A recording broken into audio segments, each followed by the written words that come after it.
Phibsborough is a place that has changed much through the ages, but one thing has remained constant here for more than a century: the presence of association football, or soccer. Before there was even an Irish state, the Irish national team were playing here. Bohemians and Shelbourne FC, the two elder statesmen of the game in Dublin, played their first ever match in Dalymount Park. And now a new chapter is about to begin as they prepare to share this historic place. From its very humble beginnings, the game has evolved into something spectacular, and now Dublin is about to experience a festival of football that the founders of the game here could only imagine: Euro 2020. 2 billion people watched Euro 2016, and 4 games now here in Dublin will allow us to showcase this city and its rich footballing tradition on the world stage.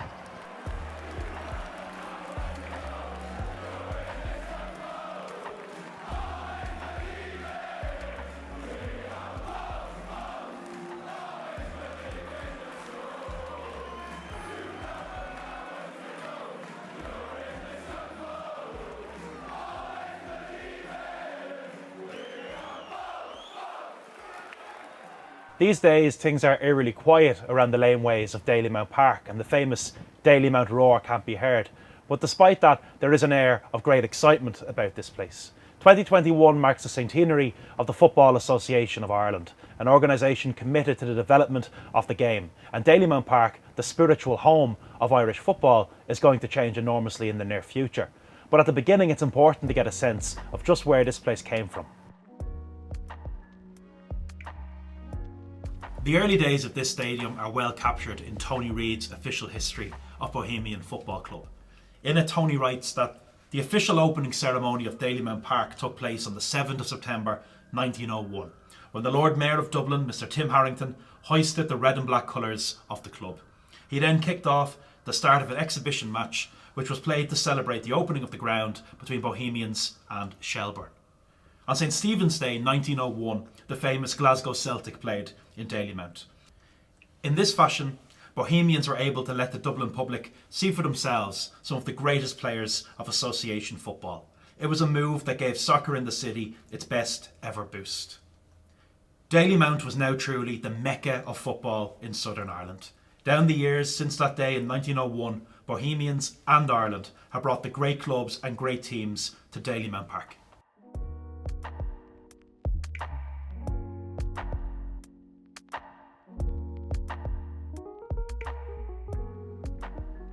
So Cormac, you as a historian are very interested in the history of sports in Ireland, soccer in Ireland. Both Bohemians and Shelbourne are born in the 1890s, the very end of the 19th century. Give us a sense of the context of the time in terms of soccer. How did it arrive in Ireland and indeed here in Dublin? So the arrival of soccer in Ireland, really, we need to go up to the north, to Belfast primarily. Although there have been some evidence of games played throughout the country, the game actually took root in Belfast from the late 1870s. You have clubs like Cliftonville in particular, and other clubs like Distillery setting up the Irish Football Association in Belfast in 1880. Most of the main teams played that were involved in soccer then were from Belfast or the hinterlands, and with some in Derry and Armagh and so on. Soccer only started to really come to Dublin by the time the IFA was set up in early 1880s. You had the Dublin Association Football Club, then you had a football club in Trinity College Dublin, and then you had Nomads. It took a long time for football in Dublin to catch up with Belfast, and it was really with the founding of clubs such as Bohemians in 1890 and Shelbourne in 1895 that there was this great catching up which took place from 1900s onwards, when Bows and Shells started to win the most blue ribbon trophy, the Irish Cup, from that decade onwards. And it's kind of like a gentleman's game, you might say. I know Cliftonville were also a cricket club, but there's a bit of that at Bows as well. Like, who are the founding fathers, if you will, of soccer in Dublin? Yeah, and again, the football in Dublin, its foundations is very different than in the north. Where North has a very plebeian kind of working class feel to it, from all the migrants from Scotland and England working in shipyards, in linen industries and so on. Whereas Dublin, it's more from an educational institution point of view, where soccer takes root. People like Clongowes College in Kildare, and you got Castleknock College here, and it's actually from Castleknock that a lot of players from Bows come from.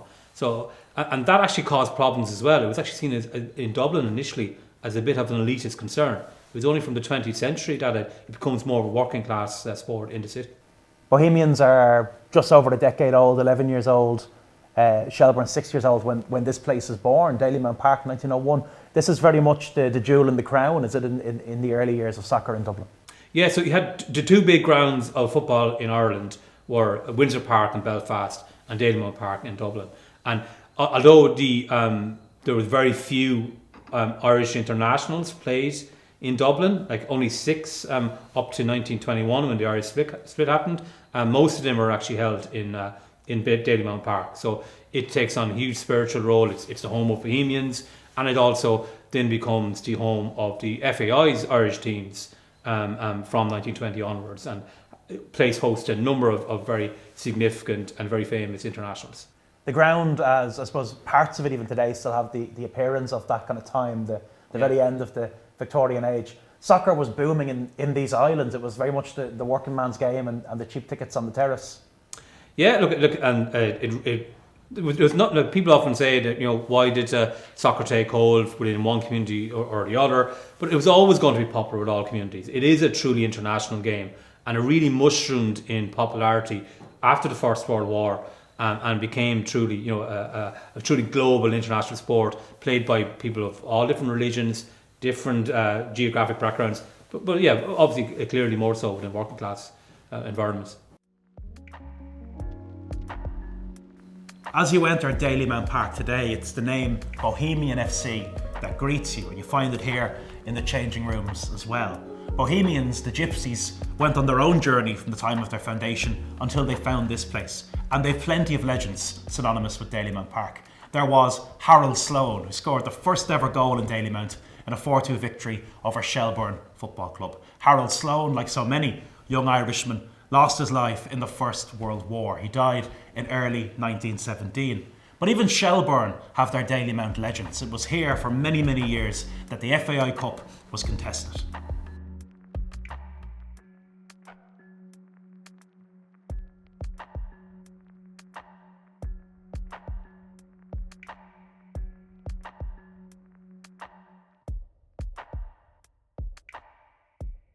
The future of this historic stadium lies with both Bohemian Football Club and Shelbourne Football Club. Gav, could you give me a sense of the journey for Shelbourne Football Club, where you began, the beginnings of the team? It's a long journey. Founded in 1895 on Shelbourne Road. It's a journey that's taken us around Dublin, to Dalymount Park here, obviously Talca Park over the last 30 years or so, Harold's Cross, and obviously our spiritual home in Ringsend. Along that journey, it's picked up a lot of Dublin characters, and to those characters and supporters, Shelbourne Football Club means a traditional Dublin. And through that 126 years now, it's a lot of highs, a lot of lows, but the character and the values of the club has stayed throughout those whole 126 years. And Dalymount is in its own way a part of Shelbourne history. There's been some legendary nights here for the team. There has been some very successful nights here. If you go back to the 60s, we most famously played Barcelona here after going to the Nou Camp, taking the lead there through an early penalty before ultimately losing 3-1. But, we played Barcelona, Atletico Madrid, Sporting Lisbon, and we even beat Belenenses from Portugal here in a great European night. That also then came into the 90s. We won the back-to-back cup success with 96, 97. And then we won the double, our only double in Dalymount Park in a replay here against Bohemian Football Club. And ultimately we look back on those years with great success, and the great years of Jerry Doyle. Talca Park also has a very proud footballing history. It was synonymous with the great Drumcondra drums back in the day. But for Shelbourne fans, there's a real emotional power in Talca Park too. Hugely. I talked about success there in previous years. There's huge success in Talca Park. If you go back to the early 2000s, great nights against Hadrick Split, going on to the Deportivo game in Lansdowne Road, league successes, unbridled success that we've had, and ultimately the low came then as well in 2006 when financial crisis came in, but ultimately I think being in Talca Park until recently allows us to be able to look towards the future with rebuilding that success, and throughout those 126 years you don't go through a journey without highs and lows. And going forwards for Shelbourne Football Club, this is obviously a very new chapter, but in its own way, it's very exciting for the club to come to Dalymount. It is, but we talk about Talca Park, and there's a huge emotional connection to the Talca Park for our supporters. You know, a lot of our supporters would have ashes from the loved ones on the ground. Lots of famous nights where they would meet friends and family, and you know, there's a huge kind of connection with our supporters there. So, you know, we look to a redeveloped Dalymount Park as a brand new journey and an opportunity to regain that success that we've had throughout those years. If ultimately it'll be an amazing stadium, it'll be a totally new era for the club, for both clubs, and it'll give us the springboard to be able to achieve that success.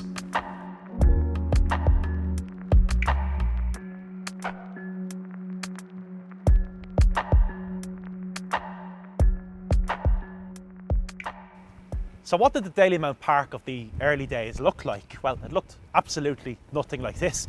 Football stadiums in the late 19th and early 20th centuries were much humbler affairs. Think kind of small wooden stands.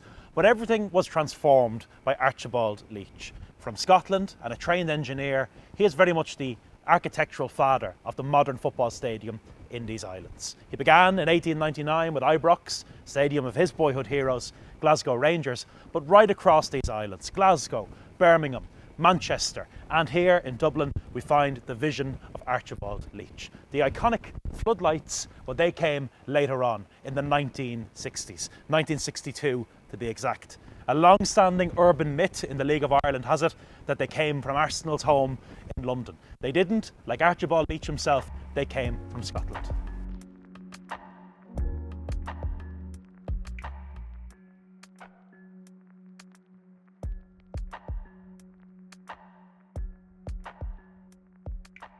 In terms of your research and the books you've written, I think one of the things I really like about Dalymount Park is that the Uachtaráin from just up the road, Michael D. Higgins is a regular here. There have been moments of great controversy in the history of this stadium, and one in particular stands out, which was the visit of Douglas Hyde. That picture hangs in Dalymount today. Well, it's my first book, the GAA versus Douglas Hyde, and I do love that story, and it still amuses me that the GAA made that decision to remove Douglas Hyde as patron of GAA for going to a soccer match here in November 1938 between Ireland and Poland. A match Ireland won with three goals to 2. And there's a great picture. It's on the front cover of my book. You can see it in the bar here as well, of Douglas Hyde being show the ropes of soccer, and you can see how bemused and perplexed he is about the game. Douglas Hyde's in the middle. You got De Valera on one side, and then you got Oscar Traynor, who was Minister for Post and Telegraphs at the time. He was explaining to Douglas Hyde the intricacies of soccer, and he himself was a former professional footballer with Belfast Celtic, and a leading figure in the Irish Revolution, as well as a Fianna Fáil politician. There are other matches, I suppose, through history from this place that resonate. The Busby Babes played here against Shamrock Rovers, Nazi Germany, the Soviet Union. Any particular moments in the history of Dalymount Park that you think make this place so special? Well, I think the Nazi Germany one stands out as well in 1936 with the salute and so on. But obviously then you had 1955, you had Ireland play Yugoslavia, and that caused some controversy. The FAI had hoped to host Yugoslavia in 1952, but one of the leading figures in Irish society, particularly in Dublin society, Archbishop John Charles McQuaid, put a stop to that, and he also wanted the game in 1955 to not go ahead. And there was big pressure on the FAI to go ahead with it, because the Catholic Church felt that Catholics were being discriminated against, and they were vehemently opposed to communism. And of course Marshal Tito's country was a communist country in Yugoslavia at the time. It went ahead. Oscar Traynor was prominent again. He was the president of the FAI at the time. He went out and met the teams, and that's one game that stands out for me. But I think also the very poignant moment when Man United played Shamrock Rovers here in '57, just months before the Munich air disaster, and particularly with a local lad, Liam Whelan, playing for United just up the road here, and he was only going to be alive for a few short more months. It's said that there were 40,000 odd people at that game, the Busby Babes. Most of whom apparently paid in, and some who didn't. It was packed on the terrace. When you look at pictures of Dalymount Park in the 1980s, the latter games, that incredible game against Italy where they're standing on the roof of the stand. You can kind of see the moment in time when the game was outgrowing Dalymount Park, if you will, by the 80s, and the movement of the national team to Lansdowne Road.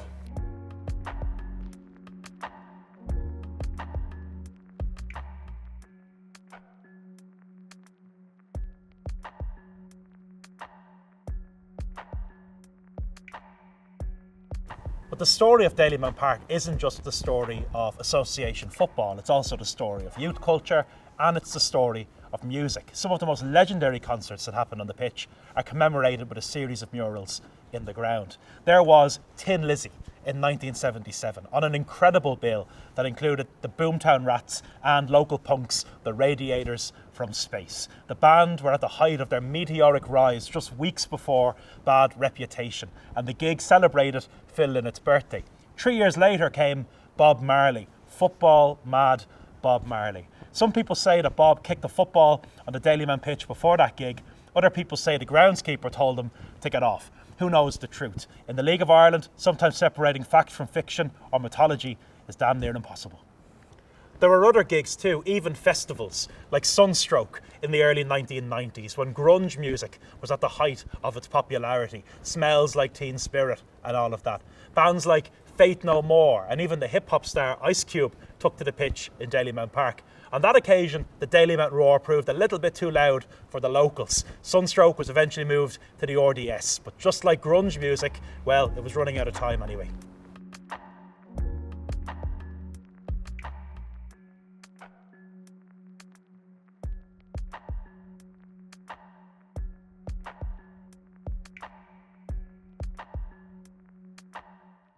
And amidst the vision of Archibald Leach in the later floodlights of the 1960s, we have the brutalist Phibsborough Shopping Centre. In its own way, it's won the hearts of football fans too, but it's a reminder just how embedded Dalymount Park is within Phibsborough.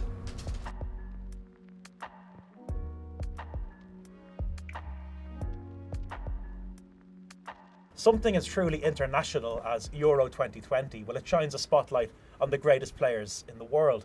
And some of the finest players in the history of soccer have graced the Dalymount Park pitch. Zinedine Zidane and Pelé both played here. I think for the locals, though, the name Jackie Jemison means more.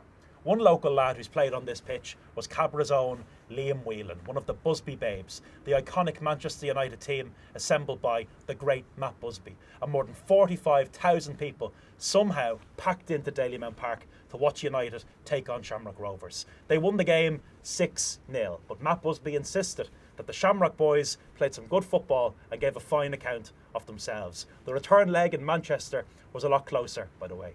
Liam's journey began with Home Farm before he made the leap to the game at the top level in England. And it's a reminder that so many great football stories, well, they begin on that local level.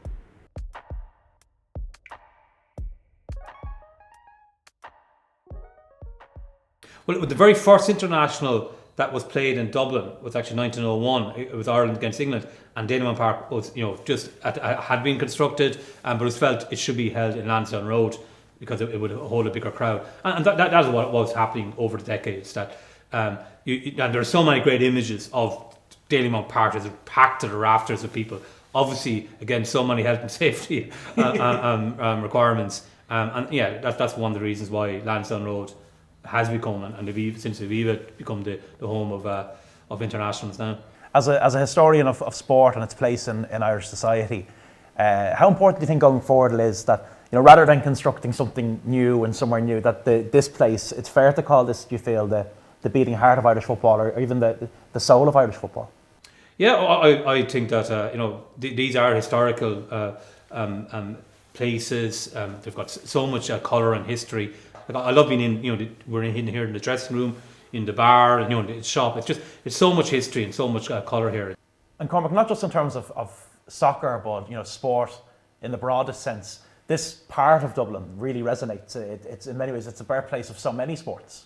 Yeah, if I can steal your phrase, Donal, you can actually call it the sporting quarter of Dublin. Really, you're a 10-minute walk from Croke Park, the home of the GA, and you're only a stone's throw away from the Phoenix Park, which has been the home of many sports such as cricket and polo and so on. So it really is such an important historical area for sport in this country. And of course, Bohemian's born in the Gate Lodge off the Phoenix Park. Yeah, of course. course. But also Patrick O'Connell was local to here too. I mean, there's a huge amount of sporting heritage in this part of the city.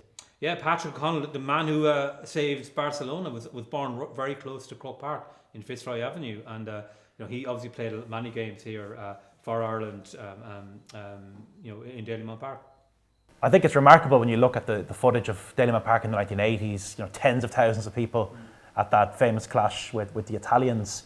It's probably fair to say that Irish football, or Dublin football, outgrew Dalymount Park in a sense. And there's something quite nice about the redevelopment of this place going forwards. The idea that we can have a Dalymount that's fit for football as she is in Dublin today. Yeah, no, absolutely, and we have to remember the 80s was when the great success of Irish football really kind of kicked off with the Charlton era, and there was huge demand and huge interest in football. That probably hadn't been experienced before, particularly of the international games. And I do like the memories or the pictures of seeing those huge crowds packed into Dalymount Park. Obviously against health and safety regulations, but there's a great kind of charm and history to that, and it is something that I hope remains within the future of Dalymount Park. That kind of what it is and what it stood for in the past, and that kind of sense of history remains in the ground going forward.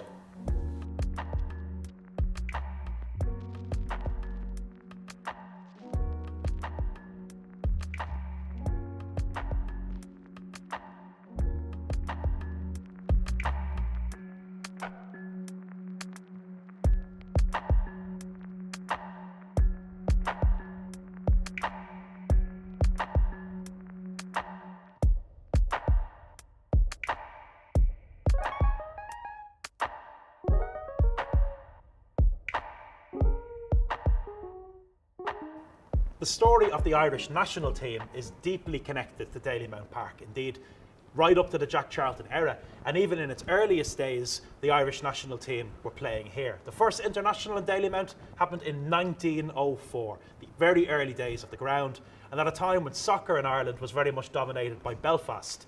It showed the commitment of Dubliners to the game. There have been some incredibly memorable international clashes here. Nazi Germany, the Soviet Union, who fell victim to a Don Givens hat-trick in 1974. And even into the 1980s, 40,000 of us came to watch the Italians play here. That day, Liam Brady, Inter Milan star, lined out for the boys in green. Jack Charlton, well, the last game of Charlton's team was a victory over Morocco in 1990. But some of the beloved stars of the Charlton era, including the great Paul McGrath, made their international debuts on the Dalymount Park pitch. In the collective memory of Ireland, what does Jack Charlton mean? Well, it means the elation of Italia 1990. I missed Italia 90. I was in Italy at the time, so said Con Houlihan. Then there was the great USA 94. He brought us to places we had never been before. But in the Charlton era story, Dalymount Park matters too. So Daniel, we're going to be talking, I suppose, primarily about the future and how this community is changing the role of football in Phibsborough going forwards. But you are someone who has a real sense of the history of this place. You look like an antiques dealer in front of me here. This is a kind of selection of Dalymount ephemera. So could you talk us through, I suppose, the broad story of the history of this place and how important that is? Yeah, it was commonage land really. Before Bohemians came here in 1901, it was just common land known as Pisser Dignam's Field. And any accounts of it in the day, there was a mix of kind of rubbish. There was people growing things there. It was just a bit of scrap land really, and it slowly developed into Dalymount Park from then. But the change actually happened quite quickly, and you see, like in 1927, the board of the club. It's only 25 years the club is based in Dalymount, and they raised a lot of money. At the time, I think it was over £15,000, and they begin to have real plans to develop what at the time was a world-class football stadium, working with Archibald Leith.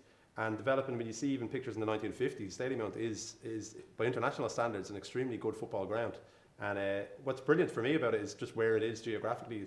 It's in between Edwardian houses, down laneways, and it's almost like something from a comic strip when you see it today, with kind of red brick chimneys surrounding it on three sides. One thing I love about Dalymount is if it weren't for the floodlights, you wouldn't know it was here. It's almost kind of submerged within the Phibsborough community. Yeah, submerged is a great word for it. So even with the lights, a lot of people in the area, and thankfully becoming less so, but there are a lot of people who've never been. I think I remember as a kid coming down and it's sort of special when you walk down and you see the lights come over the tops of the houses and you come down the laneway, and behind the door is a different world, and the world of kind of concrete and brick that you've just seen, changes to a stadium. I think that's really special about Dalymount, and I think a lot of people, from other clubs and people who remember coming to internationals, there's great memories of the place, and I think that's one of the key reasons for it. It is an oasis in the middle of the sea. And you have a kind of assortment of great Dalymount moments here. I'm just struck by the colours, the vivid design. We have kind of classic Ireland matchday programmes, Bohemians as well. One that really stands out for me, I see the floodlights, Bohemians versus Arsenal. That's a real iconic piece of Dalymount imagery. Yeah, it absolutely is. We've used that image on shirts, in the very recent past. And I think when the floodlights went up, it seemed to change for a lot of people what Dalymount was on a match night. You'd move obviously to games in the evening, and I think for a lot of Bows fans, that's my best memories of coming to Dalymount. They're actually on a cold night with the lights on, and that unfortunately that has been lost too with the move to summer football. There's less and less games where you need the lights for the duration of the game, and I think most people will have happy memories of going to a game with lights on for the whole evening. Like you'd mentioned, kind of coming into a theatre really. When you've lights on, everything else disappears in the background. In terms of Dalymount Park today, it's very clear that this football club is now positioned within a community, and for you, the Bohemians and Phibsborough, and Dalymount Park and Phibsborough, I should say, are just deeply intertwined now. A lot of work that has gone on to make that happen. With Bohemians being a members-owned club for so long, the strength of the club has to come from the community and the people that support it. Without that, they are the investors, for want of a better term. And the more people that we have who feel an affinity to the club, the stronger the club is, and that allows it to compete on the pitch, but also to do good things off the pitch. So without the support of people in Dublin 7 in particular, and Dublin 1, that weakens the base of the club. So it has to fit into the local area, and it has to be something that people have a sense of respect for, pride in, and hopefully want to become involved with. Dalymount has changed a lot from 1901. Leach changed it. It's going to change again. Looking at the potential plans of where this place will go in the future, it's very exciting, not just for Bohemians, but in a broader sense for Shelbourne and for football in Dublin too. Yeah, it's hugely exciting. I think I think a lot of people, me included, will be quite emotional. I think to see the lights come down, I think it'll be a turning point this year. In 2021, we're going to see the removal of the Connacht Street side, and that's been there for a very long time, 60, 70 years. So I think the new Dalymount offers a lot. It offers the club a platform to grow into a new phase, but I think that there will be a certain sense of loss. Euro 2020 offers us a unique chance to think about football and its place in the lives of our city and indeed our country. The National Football Exhibition, which celebrated 60 years of the UEFA European Championship and Irish football, tapped into our deep sense of pride in the history and heritage of our game.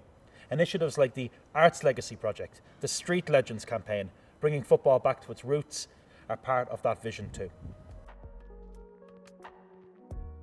Dublin prepares to extend a Céad Míle Fáilte to football fans visiting this city from Poland, Sweden and Slovakia, and they will get a taste of the great football heritage of this city. Dalymount Park has witnessed some incredible days and has a remarkable history, but a new chapter in this story is about to begin.